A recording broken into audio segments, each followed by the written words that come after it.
नमस्ते, आदाब। गुरु बिन कैसे गुण पावे के एपिसोड 3 में आप सबका स्वागत है। आज हमारे साथ हमारे गेस्ट हैं पंडित शुभेंद्र राव जी, जो कि बहुत बढ़िया कलाकार तो हैं ही, साथ में म्यूजिक एजुकेटर हैं। बहुत सारे पब्लिकेशंस में आर्टिकल्स लिखते हैं।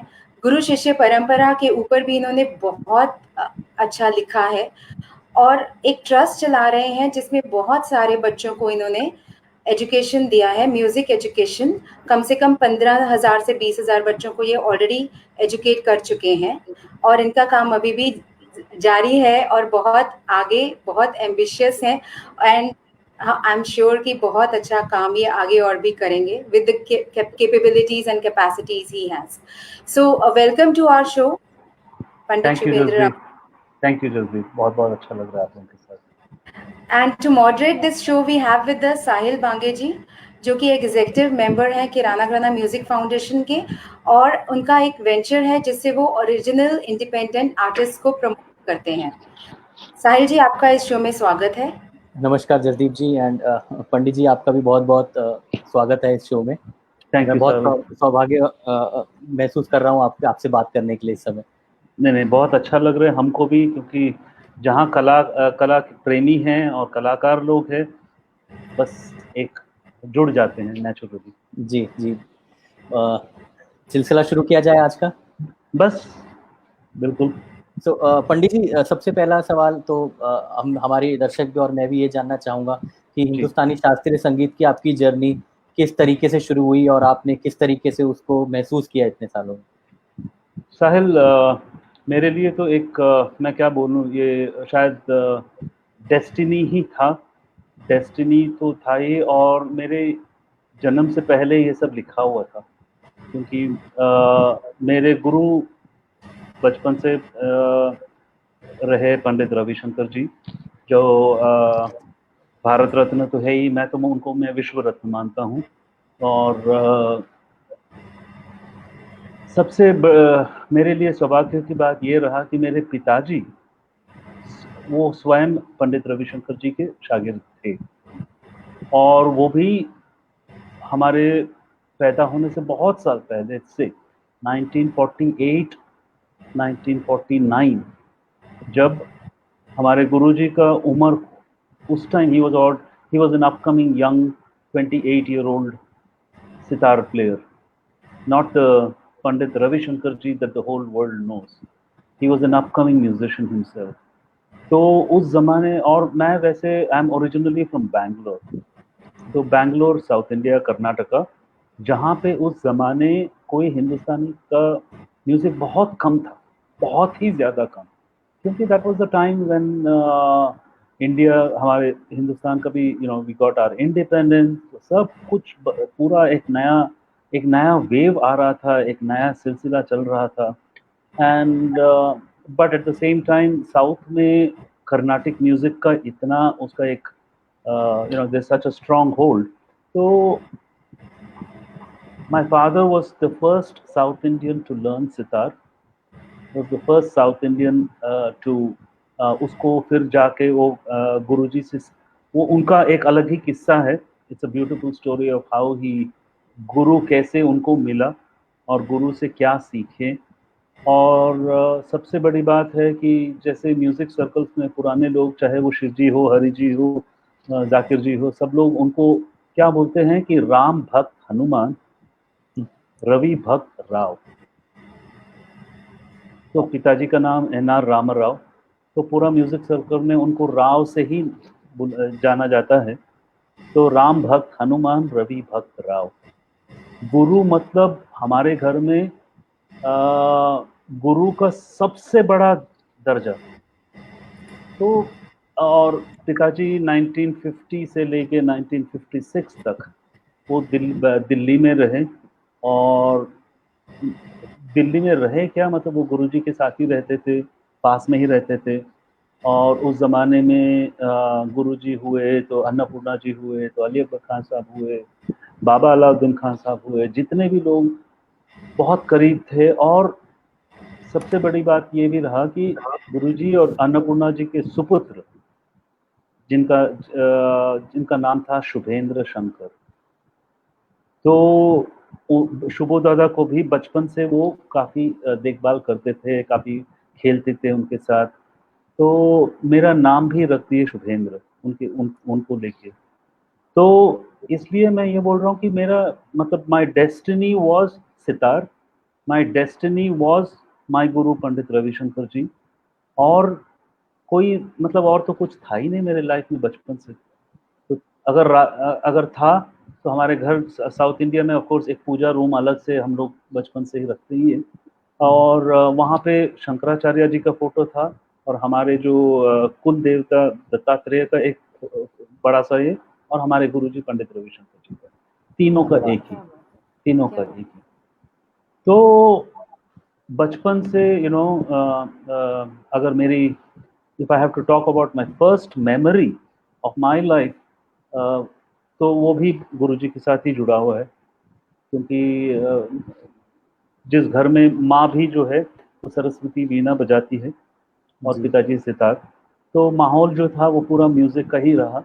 और वो लोग बोलते हैं कि बोलने से पहले मैं स्वर का पहचान था। तो सारे गामा पहले आया, उसके बाद 1 2 ABCD जो कुछ भी ये आया। तो लेकिन हाँ, सितार तो बहुत बड़ा इंस्ट्रूमेंट है, एक छोटा खास करके छोटे बच्चों के लिए तो और भी। तो मैं उसको मेरा जो बिकॉज कर्नाटिक वीणा जो है वो जमीन पे रख के बजाते हैं एंड सितार को उठा के बजाते हैं। तो मैंने दोनों का मिश्रण बचपन से ही कर दिया कि सितार को भी मैं I played it like a Saraswati veena नीचे रख के। तो एक बार आए थे हमारे गुरुजी और अल्लाह रखा जी और शोभा दादा हमारे घर आए हुए थे, क्योंकि उनके बहुत मेरे दादी के साथ उनका बहुत अच्छा एक जब भी बैंगलोर आते थे एक बार घर जरूर आते थे, and they had to have my दादी का खाना। तो बचपन में आई वाज आई थिंक 3 साल का था, 3 सवा 3 साल का था, जब मैंने उनके सामने बजा दिया सितार को ज़मीन पे रख के।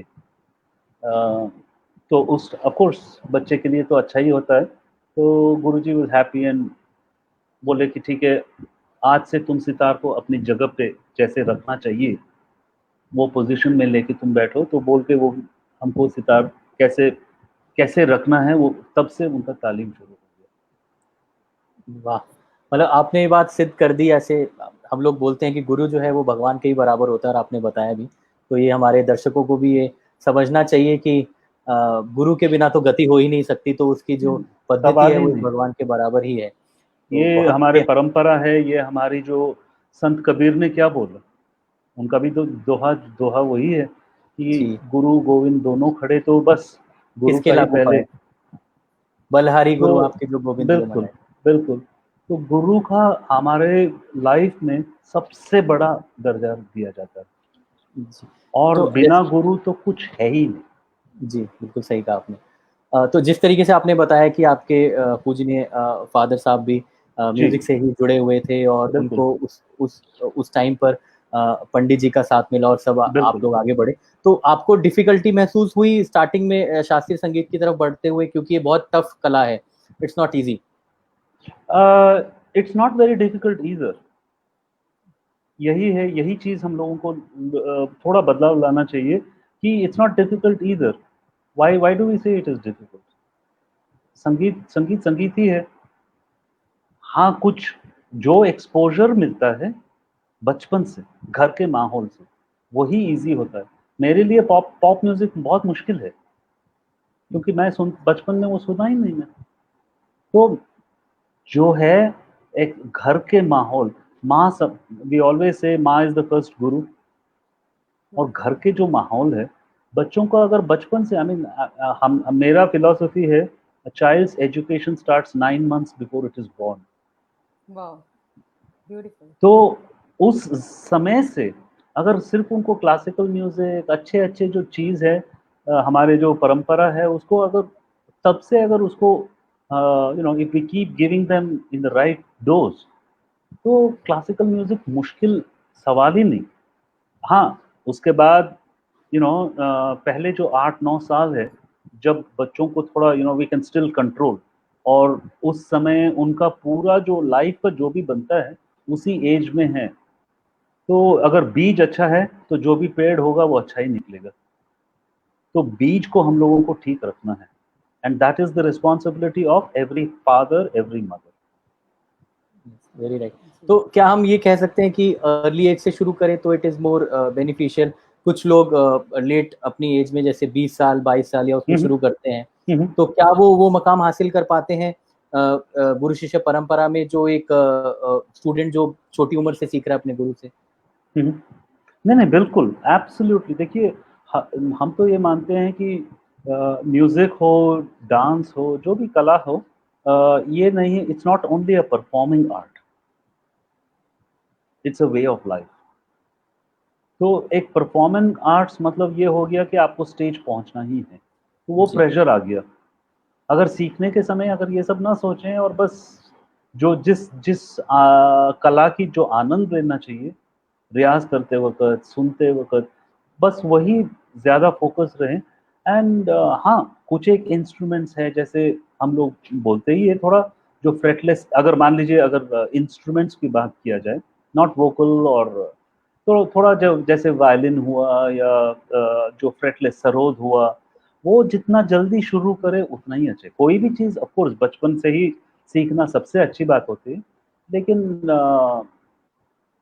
बाद में भी ज़रूर शुरू कर सकते हैं। My father started when he was 22, sitar सीखना उनका ऑलरेडी, वो ग्रेजुएट हो गए थे, तो तब उन्होंने सितार शुरू किए। फिर भी he went on to achieve a very very very good level, and बहुत अच्छा किया। तो आई थिंक म्यूज़िक का जो परस्यूट है, वो ये नहीं कि बचपन से ही होना चाहिए, बाद में भी ज़रूर शुरू कर सकते हैं। लेकिन हाँ, ज़रूर, इवन अगर लैंग्वेज की अगर बात करें, अगर आप स्पेनिश सीखना चाहोगे, अगर चाइनीज़, कोई भी लैंग्वेज, बस वही है कि जो शिक्षा अगर बचपन में होता है, वो सबसे आसान भी होता है। जी, बहुत खूब कहा आपने। अच्छा, एक और सवाल मेरा, जैसे कि कुछ हमारे दर्शक जानते हैं और जो नहीं भी जानते हैं, जी, आप 12 साल अपने गुरुजी के साथ रहकर आपने शिक्षा बिल्कुल। प्राप्त करी। तो जी, आप उन्हीं के साथ रहे पूरा दिन, आप जिस तरीके, जैसे हमारा पुराना गुरु शिष्य परंपरा था, जहाँ पे बिल्कुल। शिष्य को गुरु के साथ रहना ही पड़ता है। और उसके अलावा ये इस परंपरा में ऐसा भी है कि आप हफ्ते में एक बार कई लोग जा रहे हैं और सीख रहे हैं, या आजकल तो डिजिटल हो गया, ऑनलाइन सीख रहे हैं इसी में। तो आपको क्या लगता है कि वो 12 साल आपके किस तरीके से हावी हैं आज के माहौल में, या फिर जिस तरीके से वो ट्रेंड बढ़ा है, चेंज हुआ है, तो उसमें उसको कैसे हम देख सकते हैं? देखिए, सबसे बड़ी बात है, गुरु शिष्य परंपरा जो है, of course that is the most valuable जो एक परंपरा है, और जो एक, I think there is nothing to replace that, गुरु शिष्य परंपरा। लेकिन हाँ, वो कितने बच्चों के लिए एक्सेस है आजकल, आज के ज़माने में? Not even 0.0001% of the population. तो व्हाट वो बाकी क्या करें? सो आई फील कि एक बैलेंस रखना ज़रूरी है। आज जो जो गुरु शिष्य परंपरा मेरे गुरुजी अपने अपने उस्ताद अलाउद्दीन खान साहब के पास से, उनका जो एक एक्सपीरियंस रहा, वो ज़रूर 1980s में मेरा उनके साथ अलग एक्सपीरियंस था। क्योंकि लाइफ भी चेंज हुआ है, वर्ल्ड चेंज हो जाता है, समय बदलता ही है, और समय बदलते ही we should also keep changing. अभी 100 साल पहले का life we can not expect हमारे बच्चों से। तो लेकिन हाँ, कहीं पे भी देयर इज़ नो कॉम्प्रोमाइज़। जो वैल्यूज़ है, वो वो गुरु का जो जगह है, गुरु से जो सीखना है, that has to remain as strong as ever. तो मेरे लिए ऑफ कोर्स गुरुजी के साथ इतना साल रहना, उनके साथ 24 घंटा, वो उस ज़माने में ऑफ कोर्स काफ़ी वर्ल्ड टूर वगैरह करते ही थे। 1980s में उनका तो he was at his peak of his career also. लेकिन फिर भी उस समय ही वाज़ स्पेंडिंग अबाउट, अगर देखा जाए तो ही स्पेंट अबाउट 3 महीने तो वो दिल्ली में रहते थे। बाकी जो 9 महीने था, वो देखिए, गुरु इतना अगर सिखाए, तो उसको हज़म करने के लिए हमको भी टाइम चाहिए ना। जी। हज़म करना है, उसके ऊपर रियाज़ करना है, उसको फिर अपना बनाना है। तो गुरु, मैं तो हमेशा यही बोलता हूँ कि गुरु का जो शिक्षा है, वो 25% है। बाकी 75% वो हमारा होना चाहिए। जी वही 25% के ऊपर हम लोग बिल्ड करके, बाकी का जी 75% हमको ही मेहनत करना है। जी, बहुत उम्दा बात कही आपने। मैं अपने दर्शकों को भी ये बताना चाहता हूँ कि जो लोग, जो नए स्टूडेंट्स हैं, जो ये सोच के आते हैं कि हम क्लास में ही सीख कर अच्छे आर्टिस्ट बन जाएं, ऐसा नहीं होता है। तो जैसा पंडित जी ने बोला, 25% गुरु बताए, उसको 75% आप हजम कर पाएं, ऐसी भी आपकी मेहनत होनी चाहिए। तो बिल्कुल। ये भी सबको ये सबको सोचना चाहिए कि किस तरीके से उनको अपनी मेहनत को लेकर चलना है। नहीं, तो हमारे गुरुजी बोलते थे ना, जो उनके वो कभी-कभी रिकॉर्डिंग, अगर मान लीजिए हम लोग सोचे कि रिकॉर्ड कर लें तालीम को, वो मना करते थे। कई कई बार ज़्यादातर मना करते थे। बोलते थे कि रिकॉर्डिंग करने से वो कैसेट में रह जाता है। क्या बात है, क्या तो बात है। इससे अच्छा है मैं अगर 1 घंटा सिखाऊँ, अगर उसमें अगर आप लोग अगर 20 मिनट भी याद रखोगे, वो 20 मिनट जो है वो तुम्हारा हो गया और वो तुम्हारा अपना पूरा लाइफ वो कभी नहीं भूलोगे। तो हम क्या करते थे, मैं क्या करता था, कोशिश करता था, मैं लाइफ में मैं कभी लिखा भी नहीं। उनका जो भी उन्होंने सिखाया 40 साल जो तालीम है, मैं शायद 100 पेज का एक किताब भी नहीं भरा हूँ। बाकी जो है वो अंदर है।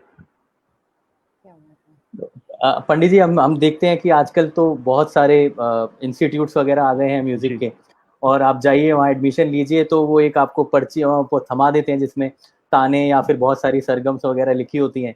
तो स्टूडेंट को लगता है कि अच्छा यही किताब मैं पूरी कर लूंगा तो शायद मैं सीख जाऊंगा।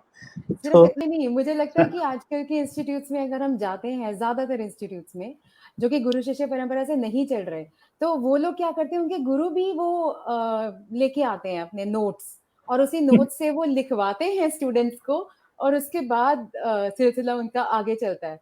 तो ऐसे लोगों के लिए मतलब आपका क्या कहना है? क्या बोले, मतलब ये तो ऑफ कोर्स अलग अलग लोगों का अलग अलग। देखिए, इवन एक म्यूजिक टीचर को भी अपना लाइफ में ही और she needs to earn money. उनको भी, जी उन्होंने भी कहीं से सीखा है जो भी है। तो जी किसी को मैं नीचे ना बोलूं, लेकिन हाँ ज़रूर ये है कि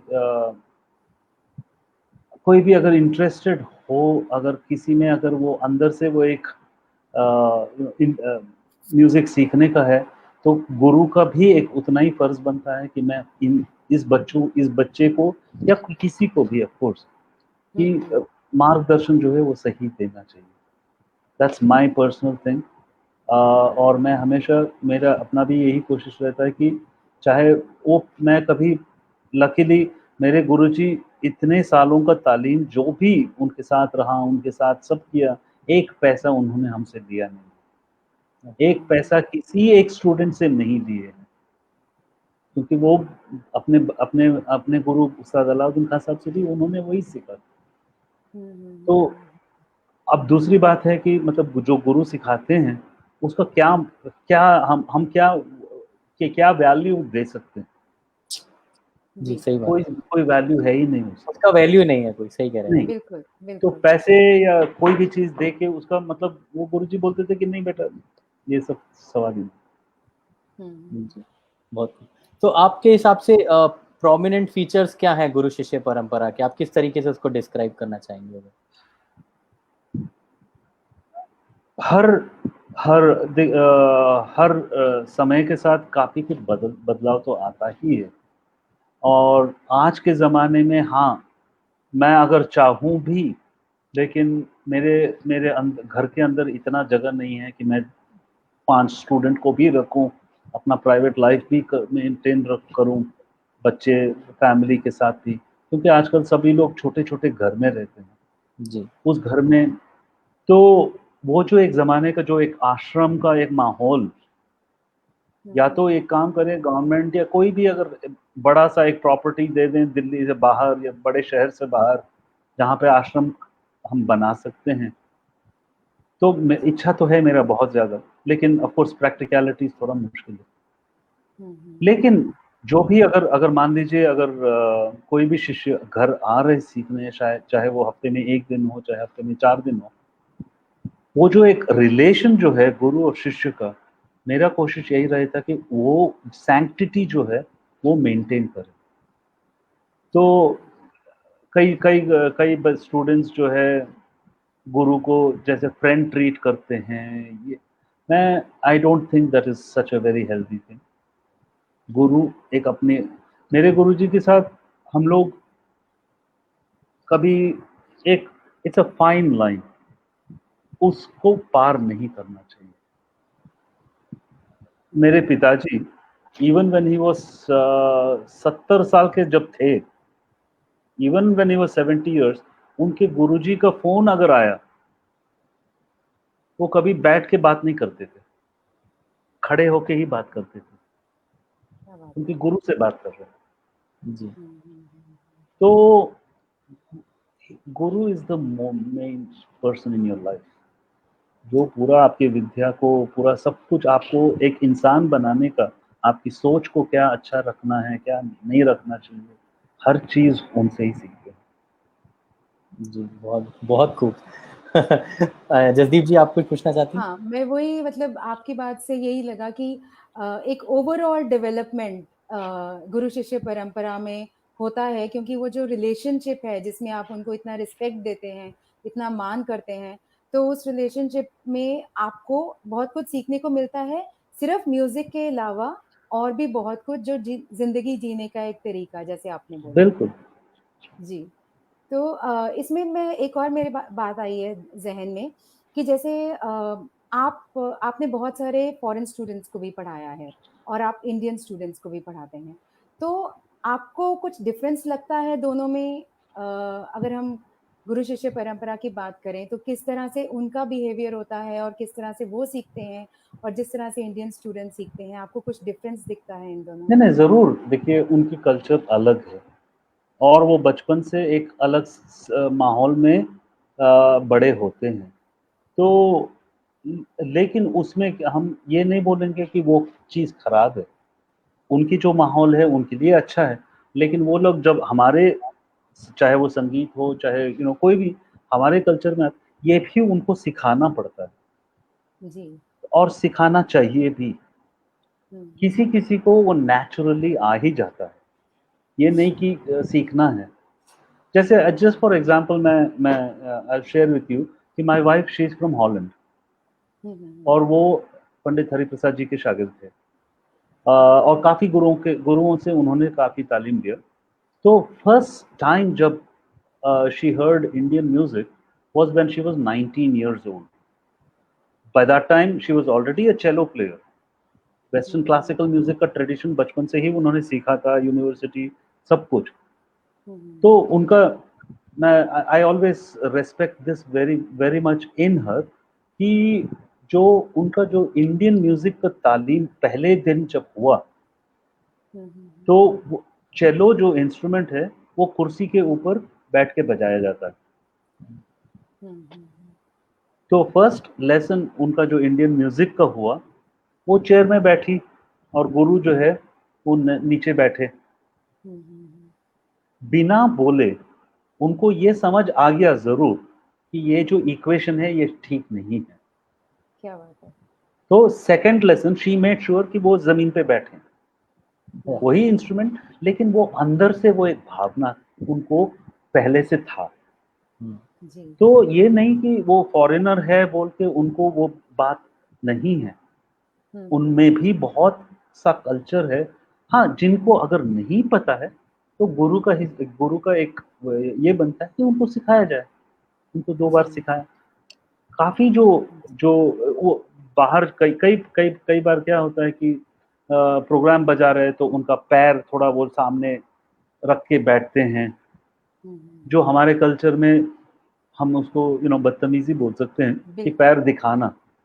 जी। तो लेकिन आई डोंट ब्लेम देम, क्योंकि उनको पता नहीं है। हाँ, पता होने के बाद अगर वही लोग करें देन दैट इज रॉन्ग। जैसे यहाँ पे भी हम लोग क्या बोलते हैं कि कई कई सारे कॉन्सर्ट्स होता है, जैसे ओपन एयर कॉन्सर्ट होता है या कहीं पे कभी कॉर्पोरेट इवेंट होता है, तो हम लोग the first thing we tell is no food and no drinks during our concert.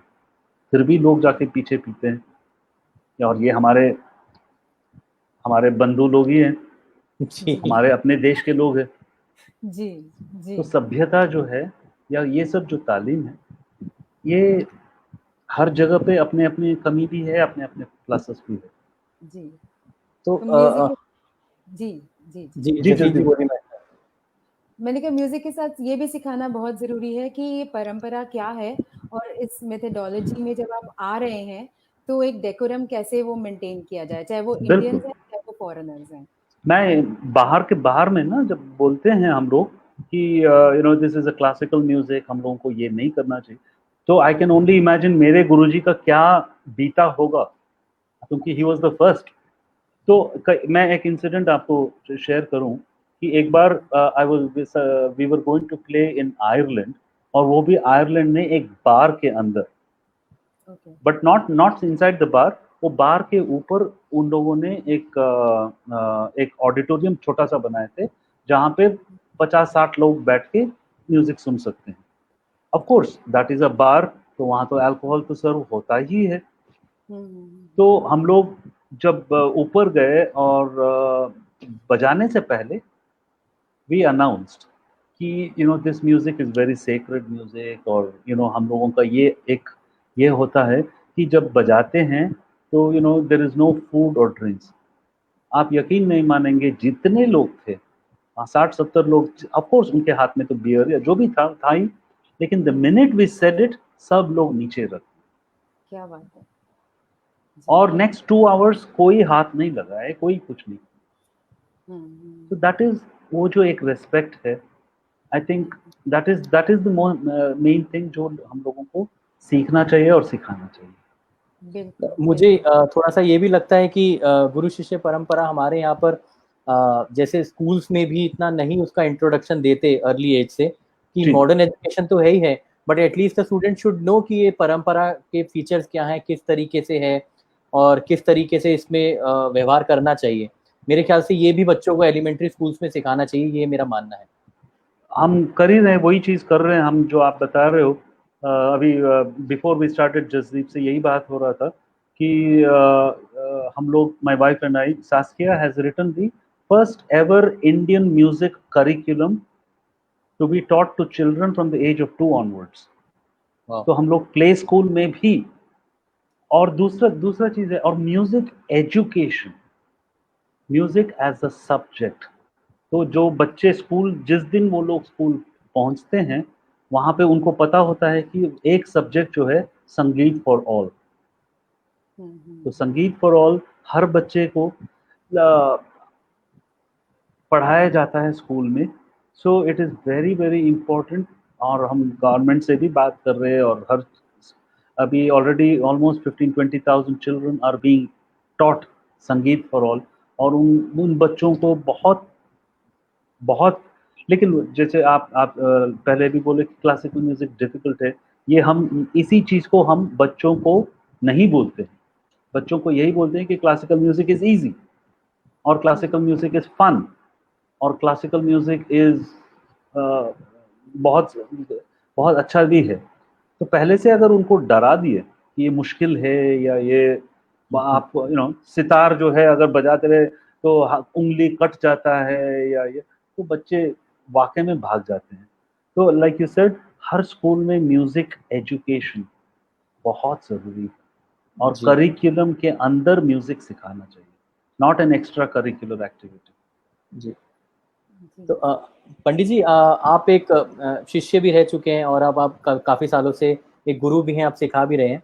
तो दोनों फेजेस में आपको ट्रांजिशन हुआ, तो आपको किस तरीके से, क्या आपको वो ट्रांजिशन होता हुआ नजर आया, या फिर वो एक इतना स्मूथ ट्रांजिशन हुआ कि आपको पता ही नहीं लगा कि आप एक शिष्य से एक गुरु किस तरीके से गए? तो दोनों की आपकी जर्नी कैसी रही? मेरा ये था कि काफ़ी ऑफ कोर्स मैं तो ये मानता हूँ कि आज भी मैं शिष्य हूँ, और गुरु तो अभी बहुत टाइम लगेगा, क्योंकि गुरु जो है वो बहुत, सिर्फ जैसे बात हो ही रहा था कि इट्स नॉट ओनली अबाउट 10 राग या 10 ताल के बारे में नहीं, लेकिन हाँ, काफ़ी काफ़ी साल तक मैं अगर कोई सीखना चाह रहे थे, तो मैं कभी उनको ये नहीं बोलता था कि मैं तुम्हारे गुरु हूँ या कोई भी। मैं उनको यही बोलता था कि I am guiding you in this music. दूसरा है, एक लाइफ का एक एक्सपीरियंस होना बहुत ज़रूरी है। As a professional musician, as a family member, as हर चीज़ का there is no replacement for experience. और वो एक्सपीरियंस भी जो है वो फास्ट फॉरवर्ड में नहीं आता है, वो उम्र अपने अपने तजुर्बे से ही होता है वो। So now I can say that हाँ, कुछ जो भी आते हैं I am able to give them that right direction अब जाके। तो कभी वो बात मेरे इसमें आए नहीं कि मतलब आज से मैं गुरु बन गया हूँ या आज से मैं शिष्य नहीं बनूंगा। शिष्य तो आज भी हूँ और आज भी सीख रहा हूँ, रोज सीखता हूँ। और हर हर दिन जो है कुछ नए सीखना ही चाहिए। So I always feel it's a long journey. And journey मेरे माय गुरु जब उनका when he was 91 years, Pandit Ravi Shankar ji, he died when he was 92। तो कुछ ही महीने पहले एक बार उनसे बात हो रहा था तो वो बोले, बेटा मुझे अभी पता चल रहा है कि मैं कितना और करना चाहता हूँ। तो अगर पंडित रविशंकर जी या बाबा अलाउद्दीन खान साहब बोलते थे कि जो एक संगीतकार का जो एक सफ़र है वो ऐसा है कि एक जैसे एक टनल में, टनल एकदम कोई लाइट नहीं, कोई कुछ नहीं, तो मतलब इट्स वेरी डिफिकल्ट टू सी। लेकिन हाँ, दूर में आपको लाइट नज़र आ रहा है और वो मंजिल वो है। आप एक कदम लिए, वो लाइट भी एक कदम आगे निकला। तो ये जो बड़े लोग जब इतना क्या मतलब उनका तो लाइफ ही पूरा म्यूजिक के साथ हो गया, तो हम तो I find myself to be too small to be able to take that stage. आप So, इसमें मैं ये दर्शकों को यहाँ पे बताना चाहूँगी कि पंडित जी हालांकि बहुत मॉडेस्ट हैं, बट इन्हें बहुत सारे एक्कलेट्स से सम्मानित किया जा चुका है। एंड ऑल्सो जिसमें से एक है Atal Bihari Vajpayee national award for promotion of art and culture. तो और आपने देख ही लिया होगा जैसे हम इनसे बात कर रहे हैं किस तरह से ये वर्क कर रहे हैं टुवर्ड्स दिस। तो पंडित जी मैं थोड़ा सा और जानना चाहूँगी आपसे इस बारे में कि और किस तरह से आप प्रमोशन कर रहे हैं आर्ट एंड कल्चर का, तो apart from the initiative that you have taken for children, which is ji, a very commendable initiative. Because it's become a mission. अभी it's become a mission. It's no longer just एक movement शुरू किए हैं। This is a ji movement like SPICMACAY के शुरू हुआ था करीब 45 साल पहले। जी वो लोग भी they don't call themselves an organisation, it is a movement. तो ऐसे ही हम लोगों का भी ये जो मूवमेंट है, हम लोग बोलते हैं कि सब आर्टिस्टों से भी बोलते हैं। लकीली एवरी आर्टिस्ट जो भी इसके बारे में थोड़ा कुछ जानकारी दिए है, चाहे वो विश्व मोहन जी हो, चाहे हरिप्रसाद जी हो, चाहे जाकिर जी हो, सभी लोग they are all supporting this movement. क्योंकि we look up to they हमारे सीनियर्स को। और हम बोलते हैं कि everybody should join this movement, कि music should be an integral part of every child's growth, ताकि कल जाके ये नहीं कि वो कलाकार ही बने। क्योंकि जो एक और जो गलत सोचना है कि सोचते हैं कि अगर सितार सीख रहे हैं या गाना सीख रहे हैं या डांस सीख रहे हैं, वो कब स्टेज पे पहुंचेंगे। जी पहला जी सवाल यही रहता है आजकल। तो स्टेज पे म्यूजिक और it's not only a performing art, it is also. तो इट इज़ वेरी इम्पोर्टेंट कि वी मेक श्योर दैट हमारे जो आगे आगे वाले generation, so that is one huge thing that we are doing. और उसके लिए अलग अलग चीज़, सास्किया हैज़ रिटन पूरा 9 किताब लिखी है बच्चों के लिए, क्या कहानी के ज़रिए, कहानी के ज़रिए कि म्यूज़िक को कैसे सीखा जा सकता है।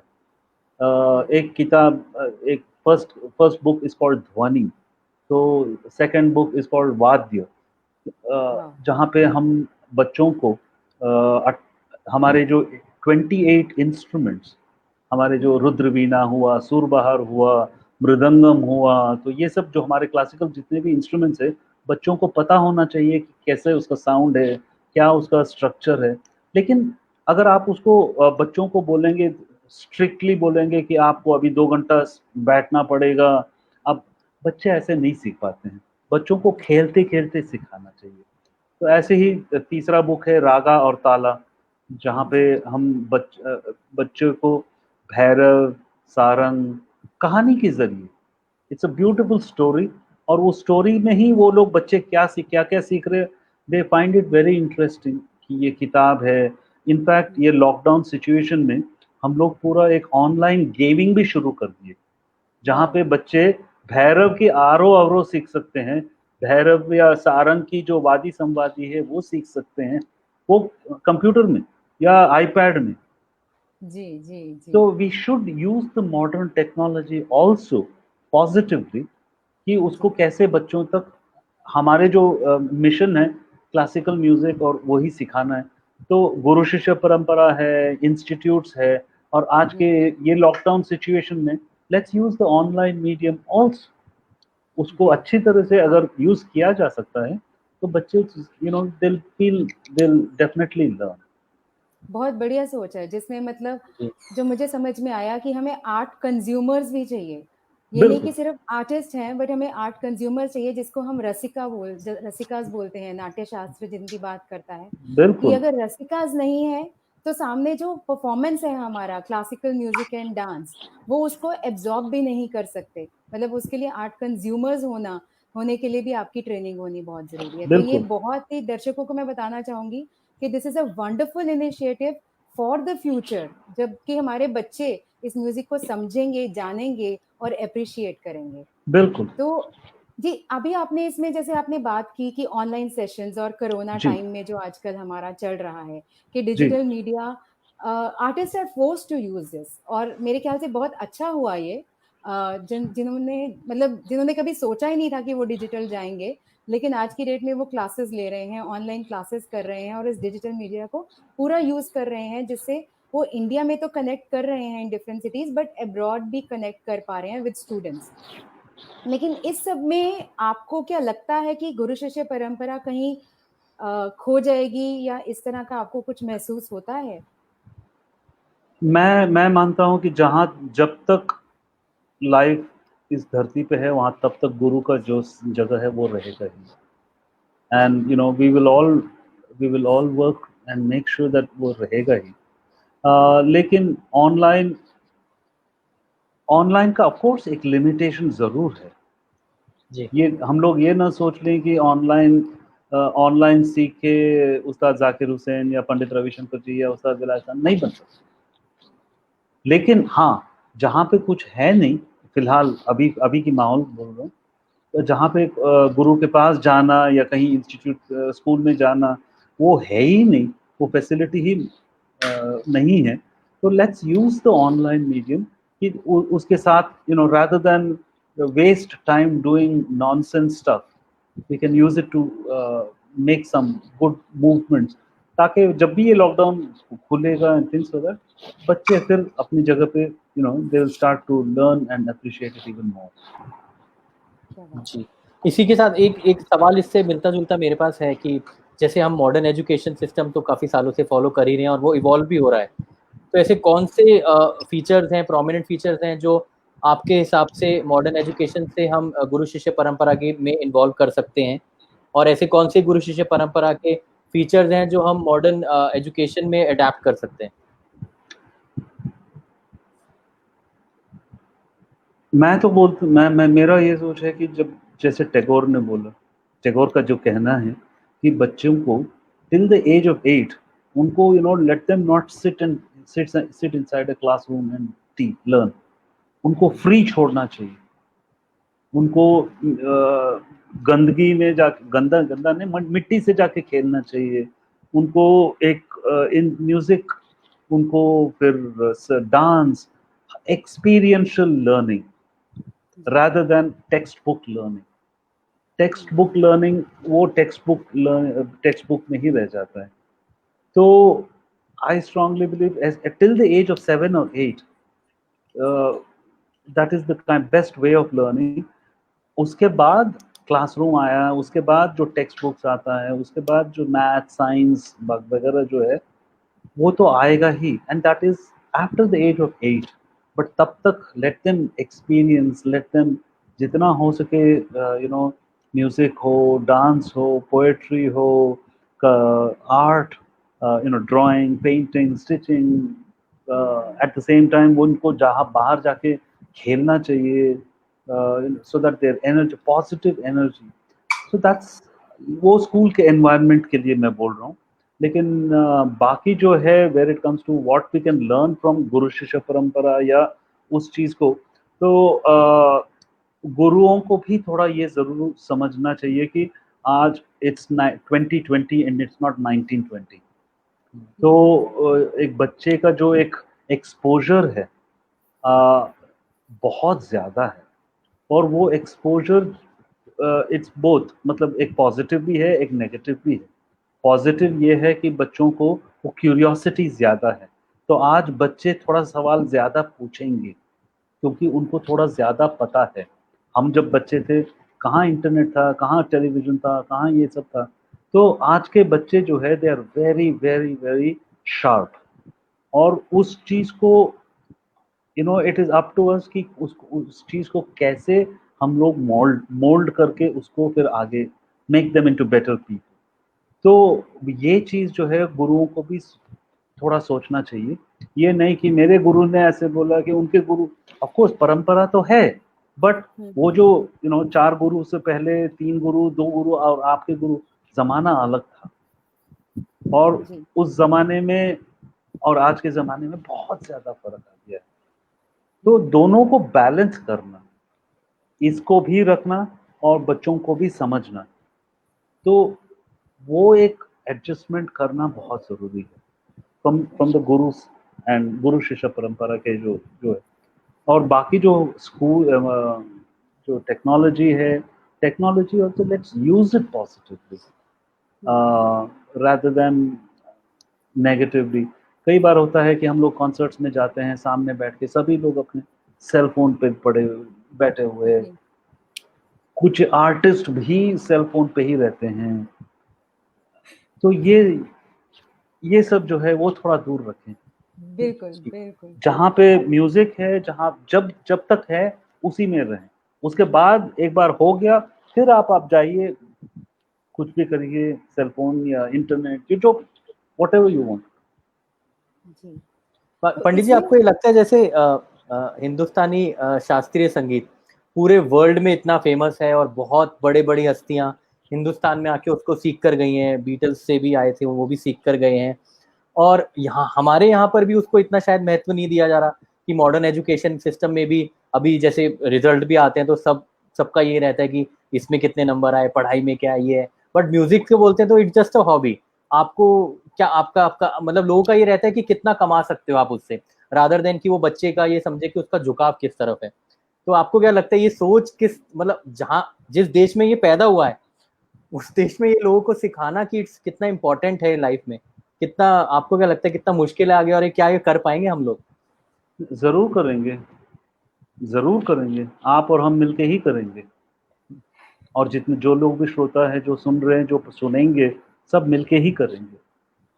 क्योंकि मार्क्स, हाँ, ये थोड़ा बहुत एक बीमारी है, और ये बीमारी ब्रिटिश लोगों ने छोड़ के गया, लेकिन उसको हम we have not been able to take it out of our system. हमारे सिस्टम से बाहर नहीं निकाल पाए। कई जगह पे आप देखेंगे मार्क्स, ये वो हम लोग रखते ही नहीं है उसके। तो मेरे घर में भी वही पिताजी बोलते थे कि बेटा जो मार्क्स आए वो बात अलग है, लेकिन 4 घंटा रियाज करना जरूरी है एग्जाम के दिन भी। तो ऑफ कोर्स टैलेंट हो या जो भी है, बस तो अगर कोई पेरेंट्स है तो उनसे हम यही रिक्वेस्ट करेंगे कि थोड़ा कुछ ये सब जो है, मैथ साइंस, आप गिन के आप बताइए कितने भारत रत्न हुए हैं, जिसमें मतलब कितने इंजीनियर्स हुए इंडिया में, कितने डॉक्टर्स हुए, कितना ये हुए, और कितने भारत रत्न या जो भी है। तो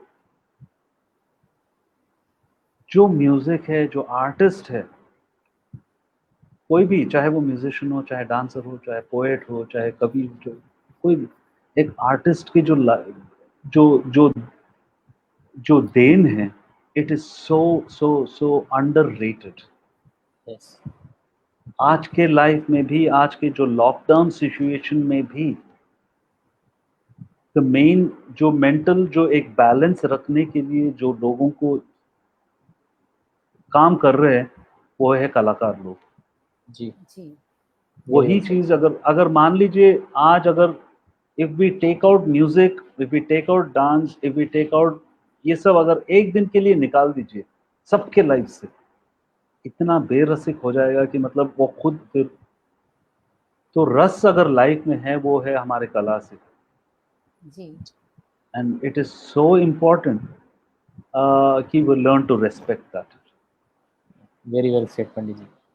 बहुत। जसदीप जी, आप कोई जी। पूछना चाहेंगी? जी, मेरा एक सवाल था, जैसे आपने बात की कि हम आजकल डिजिटल मीडिया हमारे हाथ में मोबाइल होता है हमेशा, और अगर हम बच्चों की बात करें तो शायद बच्चों के हाथ में मोबाइल सबसे ज़्यादा होता है। तो अटेंशन स्पैन बहुत कम हो गया है, एक वीडियो से दूसरे वीडियो पे जंप कर गए, यहाँ से वहाँ, नेटफ्लिक्स, अमेज़न प्राइम, पता नहीं कितना आ चुकी हैं चीज़ें। तो डाइवर्जन बहुत है, और इस जो म्यूज़िक के लिए एक डेडिकेशन चाहिए, वो हम किस तरह से लेके आए आज के बच्चों में? जसदीप, मैं तो यही बोलता हूँ कि जड़ जड़ ठीक होना चाहिए।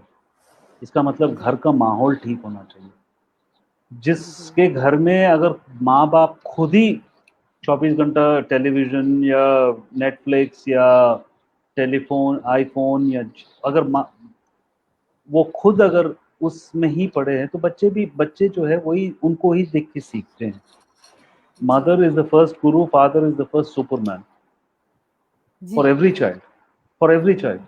बिल्कुल तो सही घर बोला। के मैं कई सारे पेरेंट्स हमको आके बोलते हैं कि बच्चे सुनते ही नहीं है। अगर सुनते नहीं है तो आपने ही तो ऐसे तैयार किया है। हुँ। अगर बच्चा 1 साल का हो या 2 साल का हो और वो रो रहे तो आपने उसके हाथ में आपने एक आईपैड थमा दिए बिल्कुल, ताकि आप अपना किटी पार्टीज या आप अपने ये देख सकते हैं, अपना नेटफ्लिक्स देख सकते हैं और हुँ, शाम को उनको कोक कोक पिला दिए या जी, पिज्ज़ा खिला दिए या जो भी, मतलब जो गलत चीज़ है अगर आप अपने घर के अंदर माहौल ठीक नहीं करोगे तो बाहर हुँ, जाके बच्चे क्या सीखेंगे। तो इट इज़ बिल्कुल, वेरी इंपॉर्टेंट। मैं एक mother and father are the biggest role models for children.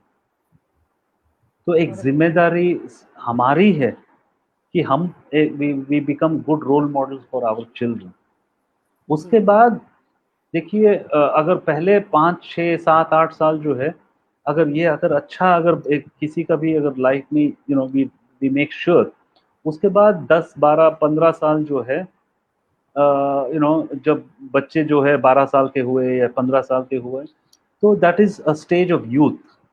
और जी, यूथ में बच्चे, I mean they you have to rebel. Body is changing, mind is changing, दुनिया जाके देख रहे हैं। हुँ, तो there is a natural stage of rebellion and this is life. ये जिंदगी का हकीकत है, इसमें कोई जी, खराब बात नहीं है। जी, हाँ, 30 हो गया, 35 हो गया, 40 हो गया, फिर आप देखेंगे आपका भी सबसे अच्छा जो याददाश्त जाएगा वो नॉस्टैल्जिक मेमोरी, वो अपने बचपन का ही जाता है। जी, और जी, बचपन में अगर आप सही सब कुछ डाल दिए हैं तो एट सम पॉइंट कभी ना कभी वो फिर से वापस आएगा ही। तो बहुत, इसलिए आई ले so much importance on early childhood. माहौल जी, ठीक रहे और पेरेंट्स सेट राइट एग्जाम्पल्स। ये हुँ, नहीं कि मैथ्स पढ़ो पढ़ो पढ़ो पढ़ो पढ़ो, साइंस पढ़ो पढ़ो पढ़ो। उसमें साइंटिस्ट कितने हुए हैं लेकिन एक ही भारत रत्न पंडित रविशंकर जी हुए, एक ही उस्ताद जाकिर हुसैन हुए। जी, जो भी जितने भी, मतलब मैं एक दो नाम ले रहा हूँ लेकिन जितने जितने कलाकार हुए हैं। जी, बहुत जी। बड़े-बड़े कलाकार हुए हिंदुस्तान में। बिल्कुल। जी, तो इतने बड़े-बड़े कलाकार, और सब गुरु शिष्य परंपरा से ही, जो टीचिंग टीचिंग मेथोडोलॉजी है, उसी से ही वो बिल्कुल। ऊपर आए। तो कहीं ऐसा कुछ मैं आपके आपके मुँह से सुनना चाहूँगी कि आपको क्या लगता है कि गुरु शिष्य परंपरा अगर नहीं होती, तो इस तरह के दिग्गज कलाकार क्या भारत को मिल सकते थे? कहना मुश्किल है, क्योंकि अगर की बात जहां आता है वी कैन ओनली 50-50 बोल सकते हैं कि शायद हो सकते हैं कि शायद नहीं हो सकते।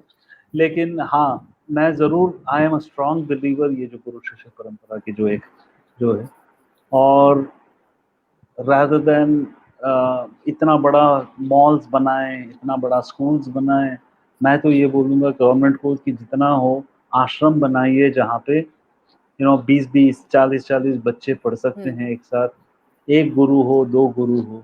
तो गुरु शिष्य परंपरा को हमारी तरफ से, आपकी तरफ से, गवर्नमेंट की तरफ से, पूरा सोसाइटी की तरफ से इसको और बढ़ावा देना चाहिए।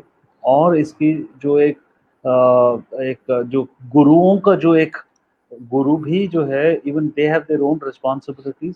तो सबको मिलके ये नहीं कि एक कोई काम करे तो बाकी उसका, ये सब मिलके जब काम करेंगे तो ये जो है गुरु शिष्य परंपरा हुआ या सब, हमेशा we can make sure that it will be strong and alive. जी, हमारे भी इस वेब सीरीज का यही उद्देश्य है कि लोगों को पता लगे कि एक गुरु शिष्य परंपरा भी है हिंदुस्तान में, जो इतने सालों से जो ट्रेडिशनल चलती आ रही है, और उसके जरिए इतने हजारों सालों से जितने दिग्गज हम लोगों ने इसके थ्रू हमारे हिंदुस्तान में पैदा हुए हैं, जो गुरु शिष्य परंपरा से निकलकर इतने महान आर्टिस्ट और किसी भी फील्ड में हो वो बने हैं। तो आजकल की ऑडियंस को भी पता होना चाहिए कि it's not only modern education but our traditional education is much more stronger than we think. बिल्कुल। मैं एक चीज शेयर करूं कि जब मैं गुरुजी के साथ था 1993 1994 तक उनके साथ ही रहा, जो भी है, उसके बाद जब अपना कदम लेना शुरू किया तो 93 में मैं जनकपुरी में जाके रहना शुरू किया था। कुछ हम 2-3 गुरुजी के शागिर्द एक फ्लैट लेके, क्योंकि जनकपुरी उस टाइम सस्ता था, कैरियर शुरू कर रहे हैं, तो किसी के पास ज़्यादा पैसा नहीं है, तो 2-3 लोग मिलके एक फ्लैट लेना। लेकिन लोग पूछते थे, अरे आप तो उस टाइम 20-22 साल 25-24 साल ऐसे था, तो आप क्या करोगे, आप दिन भर टुंग टुंग टुंग टुंग करते रहते हो, क्या करोगे, कहाँ से आप किराए दे पाओगे। और उस जमाने में 1500 रुपया किराए देना भी मुश्किल, मतलब एक बहुत बड़ी बात थी। तो लोग तो यही बोलते थे कि नहीं, एक किसी ने पूछा कि आपके सास को देखना पड़ेगा कितना बड़ा है, कि कहीं हमारा छत ना टूट जाए। ओ बाप रे। हाँ, छत ना टूट जाए। कोई और बोलते थे रात भर बैंड बाजा तो नहीं बजेगा आपके घर में से। अरे। तो ये माहौल था जनकपुरी में जब हम वहाँ शिफ्ट किए। लेकिन हाँ, कुछ लोग अच्छे लोग थे, बहुत अच्छे लोग भी मिले ऑफकोर्स, और काफ़ी उनको मदद मिला, और धीरे धीरे फिर प्रोग्राम बजाना शुरू किया। तो जैसे प्रोग्राम बजाना शुरू किया तो फिर अखबार में लोग लिखना शुरू किए। टाइम्स ऑफ इंडिया में कभी फ़ोटो आ गया, तो कभी यहाँ फ़ोटो आ गया, या कभी टीवी में बजाना शुरू हो गया, तो ये हो गया। फिर अचानक यही लोग जो देखते थे कि अरे ये तो टेंट करने वाले, इनका तो अखबार में फ़ोटो आ रहे, ये विदेश जाना शुरू कर रहे, ये टूरिंग कर रहे, ये कर रहे। तो वही फिर वही लोग आके हमको बोलते थे कि हमारे बच्चे को भी म्यूज़िक सिखा दो। क्या बात है। कि उसका भी फोटो ला जाए पेपर में, या वो भी विदेश टूरिंग करना शुरू करें, क्योंकि वो साइंटिस्ट, ये मैथ्स से तो वो ये सब नहीं मिलेगा उसको। जी, मुझे कहावत याद आ गई है, चढ़ते सूरज को सब सलाम करते। बिल्कुल बात वही था। लेकिन ऑफ कोर्स लेकिन आपने ये दिखाया कि रोल मॉडल कैसे बनना चाहिए। आपने दुनिया को दिखा दिया कि ये अगर जो ये लाइन है इससे आप कहाँ जा सकते हैं, जो कि मेरे ख्याल से लोगों को दिखा। बिल्कुल। और आज भी वही लोग जो, मतलब आज भी कितने लोग हमसे जुड़े हुए, आज भी उतना ही प्यार मिलता है उनसे, और हम भी of course because it's the most beautiful journey. जी जी। मतलब इसका ठीक है, कैरियर है, ठीक है, प्रोफेशन है, जो भी है, लेकिन जब म्यूजिक रूम में बैठ के तानपुरा लगा के सा जब मिलाते हैं, वो जो सुकून है जी, वो मतलब बहुत मुश्किल किसी और को। Music is a way of life, more than anything else. Profession वो सब सेकेंडरी हो जाता है, but main thing is to live your music. जी यस, बहुत बहुत बहुत अच्छी और बहुत सही बात आपने बताई हमारे दर्शकों को आज पंडित नहीं जी। नहीं, थैंक यू। रणदीप जी। जी, तो मैं अभी आपसे ये पूछना चाह रही हूँ कि आप हमारे व्यूअर्स के लिए कोई मैसेज देना चाहेंगे क्या इसके बारे में, गुरु शिष्य परंपरा और music as a way of life के ऊपर, जैसे आपने बोला, एंड गुरु शिष्य परंपरा के ऊपर कोई मैसेज हमारे व्यूअर्स के मैं लिए? अगर कोई है, अगर जो भी है, अगर कोई म्यूजिक सीख रहे हैं, तो I will always say that that's the best. Even as a hobby it is the best, even as a profession it is very very good, जो भी है। और जो बाकी लोग सोचते हैं कि नहीं म्यूज़िक से करियर नहीं बना सकते हैं, वो भी गलत बात है। म्यूज़िक से अच्छा करियर बन सकता है। म्यूज़िक से definitely you can earn a very good living. And एक पॉजिटिविटी जो म्यूज़िक संगीत में है। एंड लेट मी से कि जितना भी हम लोगों ने ऑफ कोर्स दुनिया भर घूमते हैं, दुनिया भर जहाँ पे भी जाते हैं, लेकिन अगर इंडिया की तरफ, हिंदुस्तान की तरफ अगर कोई भी अगर झुकाव आता है, वो इसलिए because of our culture, because of our music. मैं कितना आपको उदाहरण दे सकता हूँ। आई कांट मतलब से कि बाहर, इंडिया से बाहर दो ही लोगों का नाम लोग हर जगह पे जानते हैं। वो है एक महात्मा गांधी और दूसरा है पंडित रविशंकर। जी तो हर जगह पे मतलब, एंड वी फील प्राउड कि एज एन इंडियन, एक भारतीय होने के एक गर्व की बात है कि हमारे जो एक कलाकार को इतना इज्जत और इतना रेस्पेक्ट एंड नेम फेम जो भी है, बिकॉज ऑफ हिज म्यूजिक। क्या बात है, बहुत बढ़िया, बहुत बहुत बढ़िया। That's a wonderful note to end the session with. Yeah. And मैं आपका बहुत बहुत शुक्रिया अदा करना नहीं, चाहूंगी thank you Jasdeep, Pandit ji. Thank you Sahil. Pandit ji, मैं बहुत खुशनसीब हूँ कि आज आपसे ये शाम जो 1 घंटा मिला आपसे और इतना कुछ अच्छा जानने को मिला। मतलब it's really an honour to for me. Thank you very much. And as I said, हम सब एक हमसफर लोग हैं, कला की एक पूजा करते हैं, और आप भी उतना ही प्यार से पूजा करते हैं, हम लोग भी उतना ही प्यार से पूजा करते हैं। So it's let's take this, जितना हो सके आगे ले जाएं, and do give our best to this. जी, तो हमारे साथ जुड़ने के लिए दर्शकों का मैं बहुत बहुत शुक्रिया अदा करना चाह रही हूँ। और आई एम श्योर आपने बहुत कुछ सीखा होगा हमसे इस सेशन से, और पंडित जी से बहुत ज़्यादा इंफॉर्मेशन मिली होगी आपको अबाउट गुरु शिष्य परंपरा। और अभी हम यहीं पे इस शो का, आज के शो का एंड करते हैं, और अगली बार आपसे मिलेंगे with new such concepts and series. Thank you so thank much you for Pandit ji, joining thank you us. Very much. Thank you Sahil, thank you Thank you, Jasdeep. Pandit ji.